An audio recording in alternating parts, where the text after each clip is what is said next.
Bonjour à toutes et à tous et bienvenue dans cette nouvelle vidéo de redacteurweb.fr. Aujourd'hui on va parler indexation, donc indexation des sites web, indexation des blogs en général. Alors avant toute chose on va faire un petit point, une petite différence entre l'indexation et le référencement. Alors c'est quoi la différence entre ces deux éléments là? Eh bien c'est très simple. Le référencement ça va être le fait de faire progresser son site sur les moteurs de recherche. C'est-à-dire que vous allez essayer de lui faire gagner des places en utilisant le SEO on-page ou le SEO off-page. Donc ça, c'est le référencement, le SEO en général. Qu'est-ce que l'indexation d'un site web ou l'indexation d'un blog? Eh bien c'est très simple, c'est le fait d'être présent sur les moteurs de recherche. Alors ça signifie tout simplement que si votre site ou votre blog n'est pas indexé, eh bien personne ne pourra le trouver sur Internet. C'est aussi simple que ça. Alors on va voir ensemble comment fonctionne l'indexation. Généralement, en combien de temps votre site ou votre blog va être indexé et comment forcer l'indexation de certaines pages si jamais vous voyez qu'il y a un petit blocage sur certaines de vos pages. On va également voir ensemble comment contrôler que votre site soit bien indexé et les pages que vous souhaitez. Alors, on va d'abord commencer par le contrôle. Comment savoir si votre site web est bien indexé? Eh bien, on va regarder ça ensemble. Eh bien, il y a un petit morceau de code vraiment très simple. Ça consiste à taper site : et vous pouvez voir que j'ai déjà fait la recherche. Vous allez taper ensuite votre site web ou le nom de votre blog. Donc là, redacteurweb.fr. Vous n'allez surtout pas taper HTTP ou www avant. Sinon, ça ne fonctionnera pas. Il faut vraiment juste taper le nom du site ou du blog avec le .fr ou le .com. Donc là, je vais prendre ceci. Et vous allez voir les réponses des pages qui sont indexées. Là, on peut voir ici qu'il y a 63 pages indexées sur mon site. Alors, ça peut varier. C'est-à-dire que si je refais une recherche demain, je pourrais trouver un nombre différent. Par moment, il y a des petits bugs comme ça, je ne pourrais pas vous expliquer pourquoi, mais vous pouvez simplement vérifier que tout est bien indexé en voyant que vous avez plusieurs pages qui sont d'ici. Alors, généralement, combien de temps ça prend pour indexer un site web? Il faut compter à peu près une semaine. Moi, j'ai vu l'indexation de mon site web au bout d'une semaine. Par contre, vous avez des moyens de forcer l'indexation. C'est-à-dire que généralement, il y a deux techniques qui sont utilisées pour indexer un site web. Soit d'avoir un lien externe qui va pointer sur votre site, c'est-à-dire que vous allez avoir un backlink tout simplement.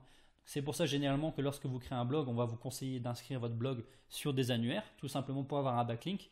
De ce fait-là, quand les robots de Google vont visiter cet annuaire, ils vont détecter le lien, ils vont détecter votre site et ils vont le parcourir et donc indexer votre site web sur le moteur de recherche.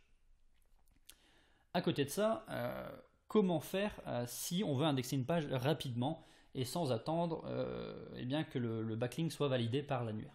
Eh bien, il y a une commande très simple. Par contre, il va falloir utiliser Google Search Console.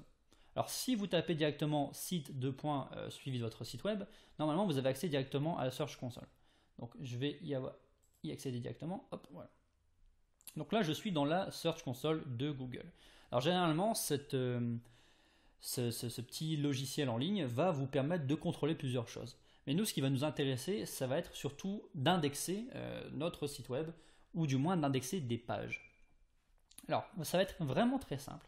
Ce que vous allez devoir faire, c'est tout simplement aller dans Explorer comme Google, donc ça se trouve dans Exploration, Explorer comme Google, et puis vous allez taper l'URL, enfin pas l'URL en entier, puisqu'ici vous voyez qu'il y a déjà une partie, mais simplement l'URL de la page. Donc là, par exemple ici, une de mes URL était Copyscape détecteur de plagiat.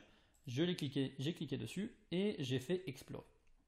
Alors je vais essayer de refaire ça directement pour voir si on peut regarder ensemble. Allez hop, je vais le taper. Et vous allez voir que c'est vraiment très rapide. Généralement, ça prend 5 à 10 minutes pour que votre page soit indexée. Donc ça peut être un bon moyen lorsque vous voyez que le moteur ne le détecte toujours pas après une semaine, ou même si vous voulez le forcer directement, être détecté instantanément. Vous allez simplement cliquer sur Explorer. Ne cliquez pas sur Explorer affiché, ça va vous donner plus de détails que vous n'en avez besoin.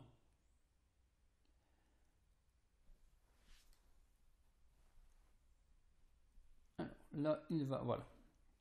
Donc là, ici, on peut voir qu'il y a une redirection tout simplement parce que j'ai tapé le slash ici, alors que je n'aurais pas dû le taper. Donc là, je vais recommencer. Par moment, vous pouvez aussi avoir ce type de problème, URL momentanément inaccessible. Il suffit de le refaire directement et généralement, c'est juste un bug et ça va fonctionner. Enfin, du moins, pour moi, ça va fonctionner. Alors essayons. Voilà. Donc normalement, lorsque la Search Console va détecter la page, ça va être écrit terminé. Donc ça veut dire qu'il a bien détecté la page, néanmoins elle n'est pas encore indexée. Donc là on va simplement faire demander une indexation. Hop, je ne suis pas un robot. Alors là vous avez ensuite deux possibilités. Soit vous allez explorer uniquement cette URL, soit vous allez explorer cette URL et s'il y a des liens dans cette URL, donc des liens internes qui mènent vers vos autres pages, eh bien les robots vont également les explorer. Donc si vous le pouvez, cliquez sur ceci, du moins si vous avez des liens internes, et ça vous fera gagner du temps. Sinon vous faites n'explorer que cette URL, vous cliquez sur envoyer et l'indexation va se faire dans 5 à 10 minutes. Là je ne vais pas le faire puisque ma page est déjà indexée. Voilà, donc ça c'est pour indexer votre page, enfin une page de manière automatique. Ce que je vous recommande de faire, c'est d'indexer votre page d'accueil si jamais c'est celle-ci qui bug, puisque normalement tous les liens devraient découler de celle-ci. C'est-à-dire que vous allez avoir les liens vers votre blog, les liens vers vos formations, les liens vers toutes les pages de votre blog. Si jamais vous voyez que ça bug un petit peu, vous pouvez également les faire manuellement. Maintenant, il y a une autre technique également pour le faire, c'est tout simplement d'ajouter un sitemap. Alors, un ou une sitemap, aucune idée. Le fait d'ajouter la sitemap à la Search Console, ça va indiquer au robot de Google les liens tout simplement de tous vos sites, enfin tous les liens de votre site. Et vous pouvez voir qu'ici, sur les 43 liens que j'ai envoyés, les robots ont contrôlé les 43. Donc ça, c'est une manière de le faire automatiquement. Donc moi, ce que je vous invite à faire, c'est à créer une sitemap. Donc c'est vraiment très simple. Normalement, si vous utilisez Yoast SEO, vous pouvez en créer un automatiquement. Sinon, il y a énormément de plugins sur WordPress pour créer un sitemap. Et vous pouvez même, pour les plus courageux, le faire à la main. Vous trouverez des tutos, c'est vraiment très simple. Voilà, donc là vous avez deux façons manuelles tout simplement d'indexer votre site. La première étant bien entendu d'avoir un backlink vers son site, mais encore faut-il créer un backlink et ça peut prendre un petit peu plus de temps. Voilà, donc là normalement on a vu tout ce qui était sur l'indexation et normalement vous êtes capable à l'heure actuelle d'indexer votre site. Voilà. Pour ceux que ça intéresse, je vous invite à télécharger l'e-book qui se trouve dans la description pour en savoir plus sur le métier de rédacteur web et pour l'appliquer, que ce soit en tant que complément de salaire ou en tant que métier. Également, certains blogueurs y trouveront un intérêt si jamais vous avez quelques difficultés à rédiger. Voilà, je vous souhaite une excellente journée et on se dit à bientôt dans une prochaine vidéo. Ciao.